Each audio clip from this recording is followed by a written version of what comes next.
What's up, everyone? This is Brandon from Wealth Potion, and today we're talking about Bitcoin. It's a topic that we don't talk about all the time on this channel, but it's certainly a very important topic if you want to learn how to build your wealth, and ultimately if you want to understand the economic climate of the world.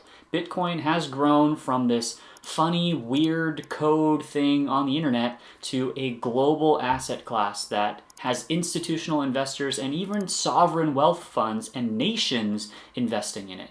So even if you're not a fan of Bitcoin, I hope that you'll listen to this video to understand some perspective on it. I'm not going to be sitting here shilling why you need to invest in it at the end of the day. I want you to learn about it as a phenomenon. And today, we're talking about a very specific topic, which is this debate in the Bitcoin and finance space, which is Bitcoin a risk asset like a technology startup, or is it a hedge on inflation like gold?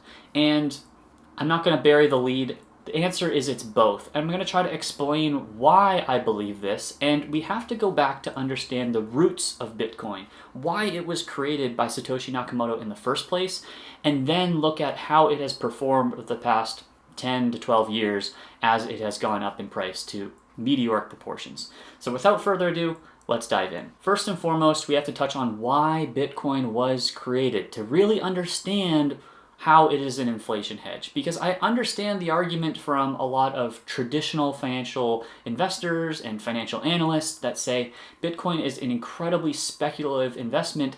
Obviously, it is a risk asset. I mean, just look at its price. It goes up when tech stocks go up, and it goes down when tech stocks go down. It is inherently risky, and it is.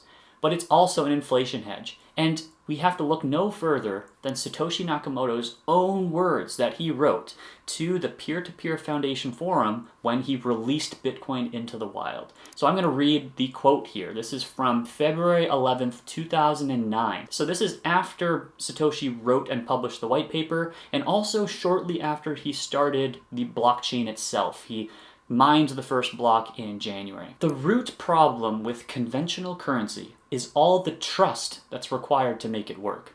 The central bank must be trusted not to debase the currency, but the history of fiat currencies is full of breaches of that trust. The central bank must be trusted not to debase the currency.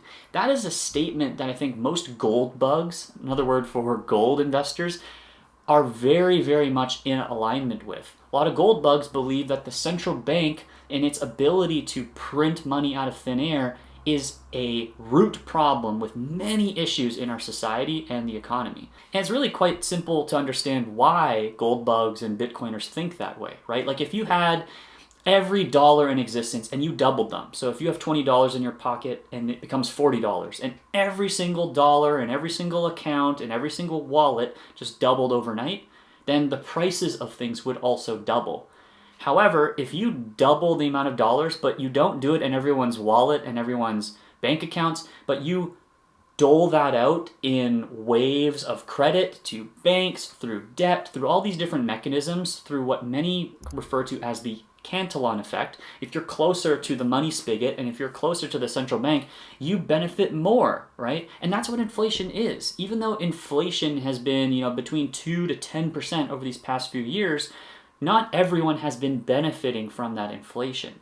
And that's ultimately where Bitcoin was created. It was created on this premise that that is a problem. That is a breach of trust where the central bank debases our currency. Gold bugs fully understand this when I say that. Then this begs the question, the typical rebuttal to this point is, okay, then why is it not performing like an inflation hedge? And that's where we have to add a little bit of nuance to the argument. Of course, Bitcoin is a risky investment. It is largely unproven compared to the millennias-long history of gold, right? Gold has been used as an inflation hedge going all the way back through many, many empires, back to the Roman Empire, probably back even farther than that. Bitcoin has been around for just about 15 years. So in comparison, Bitcoin is a startup.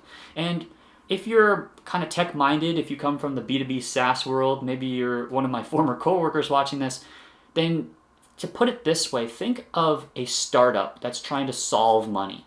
Imagine there was a startup that's saying, we found this new way of doing money.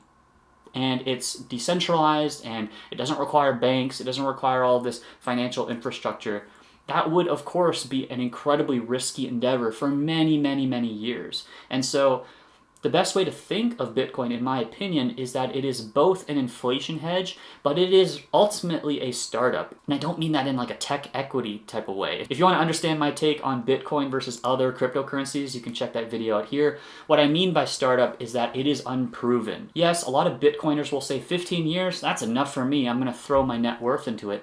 But for a large hedge fund like Paul Tudor Jones or Stanley Druckenmiller or Larry Fink of BlackRock, all these massive institutions, or forget hedge funds if you're not a finance guy. How about Nayib Bukele of El Salvador? There are sovereign nation states that are investing into this money. And of course, when you're dealing with billions, if not trillions of dollars, you have to take a very different view on risk. Hopefully this resonates with you. I do know this is a highly contentious topic, and I'm sure I can already hear the comments coming in right now. You're typing them out furiously. Oh, Bitcoin doesn't have intrinsic value. Oh, Bitcoin just takes advantage of greater fool theory because you're gonna sell it to someone later at a higher price.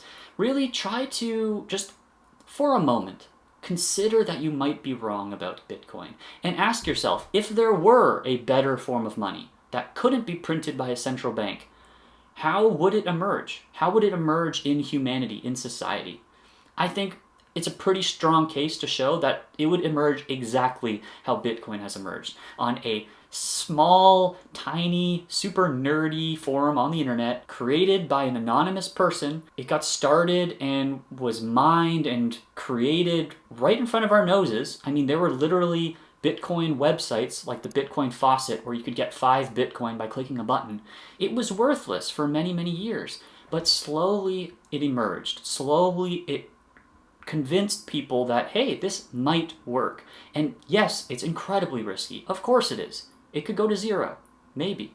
But over time, every year that passes, it gets less and less likely. And now we have massive institutions and countries investing in it. So anyways, like I said, I'm not trying to convince you in one video that Bitcoin is the future, but I highly recommend, if you have this immune system response to Bitcoin, investigate why that is and just put your doubts to the side for a moment and just try to put yourself in the shoes of a Bitcoiner and why they believe what they believe. If you struggle with that, you can check out this video where I talk about the importance of opening your mind.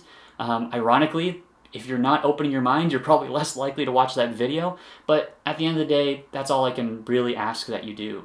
Consider other people's perspectives. Consider that maybe you're wrong. And I'll be happy to consider that maybe I'm wrong. Please, leave your best rebuttal in the comments. I'm happy to respond. As you've seen in my other videos, I respond to every single comment.